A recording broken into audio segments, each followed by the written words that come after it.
الحين تم إطلاق ثلاثتهم مع بعض.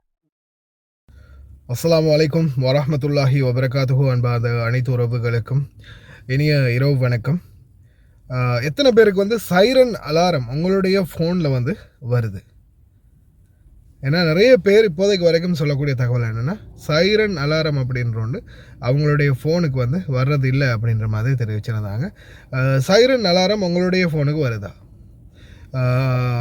General civil defence department அவங்க தான் உங்களுக்கான அந்த சைரன் அலாரம் சிஸ்டத்தை வந்து தொடர்ந்துமே ஆக்டிவ் பண்ணுறாங்க. இதில் பார்த்திங்கன்னா அவங்க சொல்லியிருந்தாங்க, ஹுவாவி, அதே போல் சாம்சங், ஐஃபோன், இது 3 ஃபோன்களுக்கு தான் இப்போதைக்கு இதனுடைய செயல்பாடுகள் வந்து ஆக்டிவ் பண்ணியிருக்கிறோம் அப்படின்ற மாதிரி. இன்னும் சில தொலைபேசிகளுக்கு விரைவிலேயே அதனுடைய சேவைகளை வழங்குவோம் அப்படின்னு தெரிவிச்சிருந்தாங்க. ஆனால் உண்மையிலேயே சைரனுடைய பயன்பாடு நம்மளுக்கு மிகவும் ஒரு ஆபத்தான சூழலில் டக்குன்னு இதை பற்றின தகவலை தெரிஞ்சு கொள்றதுக்கு மிகவும் இலகுவாக இருக்குது. ஆனால் இந்த சைரன் அலாரம் நிறைய பேருக்கு வந்து மொபைல் ஃபோனுக்கு வாரதில்லை.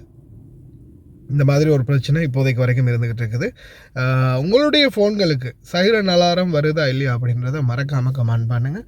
அதே போல் இந்த சைரன் அலாரமை வந்து நம்ம செட்டிங்கில் போயோ இல்லை வேறு ஏதாவது செஞ்சோ ஆக்டிவ் பண்ணணுன்ற அவசியம் இல்லை. குறிப்பாக இது வந்து நார்மலாகவே செயல்படுத்த ஆரம்பித்த நாளிலேருந்து நார்மலாகவே இது வந்து செயல்பாட்டுக்கு வந்துடும். அதே மாதிரி இப்போதைக்கு அந்த டோன் வந்து முன்னாடி 3 டோனாக இருந்தது, இப்போ வந்து 6 டோன் ஆக்கியிருக்கிறாங்க. அதாவது பீப் சவுண்ட் வந்து 6 தரம் ஃபோனில் கேட்குது. இந்த சைரன் அலாரம் பற்றிய உங்களுடைய கருத்துக்கள், அதே போல் உங்களுடைய ஃபோன் என்ன பிராண்ட், அதுக்குரிய சைரன் அலாரம் வருதா அந்த ஃபோனுக்கு அப்படின்றத மறக்காமல் கமெண்ட் பண்ணுங்கள் தெரிஞ்சவங்க. அப்போ தெரியாதவங்களும் தெரிஞ்சுக்கொள்வாங்க. அதே போல் இந்த நாட்டில் அதிகாரிகள் தொடர்ந்துமே அவங்களுடைய முயற்சிகளை மேற்கொள்கிறாங்க. இந்த நாட்டில் வரக்கூடிய ஆபத்துக்களை தடுக்கிறதுக்காக தொடர்ந்துமே மேற்கொள்கிறாங்க. அவங்களுக்குமே அல்லாஹ்த்துக்கு முலாஃபியா மஷ்கூரின் மாத்கா சார், ரொம்பவே நன்றி. எங்களுடைய நன்றிகளை நாங்கள் தெரிவித்துக்கொள்வோம். அதே மாதிரி அவங்களுக்கும் எந்த ஒரு ஆபத்தும் இல்லாமல் அனைவரையும் எல்லாம் வல்ல இறைவன் பாதுகாக்கட்டும். அதே போல் முடிந்த வரைக்கும் வேகமாக இந்த யுத்தம் முடிகிறதுக்கான நிலைமை உருவாகட்டும் அப்படின்னு பிரார்த்தனை பண்ணுவோம். الحين تم إطلاق ثلاثتهم مع بعض.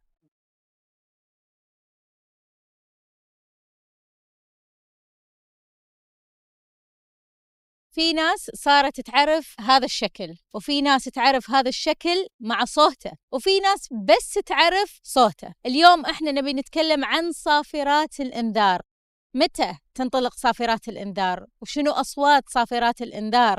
لأن احنا عندنا أكثر من مستوى حق الصوت اللي تطلقه الدفاع المدني. اليوم نبي نتكلم عن آلية عمل صفارات الإنذار. احنا عندنا نوعين، صفارات الإنذار الثابتة ونظام التنبيهات الوطنية عبر الهاتف اللي أطلقناه مؤخرا. صفارة الإنذار متى تنطلق؟ طبعا أخواننا في الدفاع الجوي يتم رصد هذه الصواريخ أو المسيرات أو أي تهديد جوي، على أثرها يتم إطلاق الصفارات. طبعا قبل وقوع الخطر شكلنا لجنة الدفاع المدني مع جميع الجهات ذات الصلة بالإضافة إلى الجهات العسكرية. احنا عندنا 4 مستويات. المستوى الأول التحذيرات الوطنية اللي هو عالي الخطورة.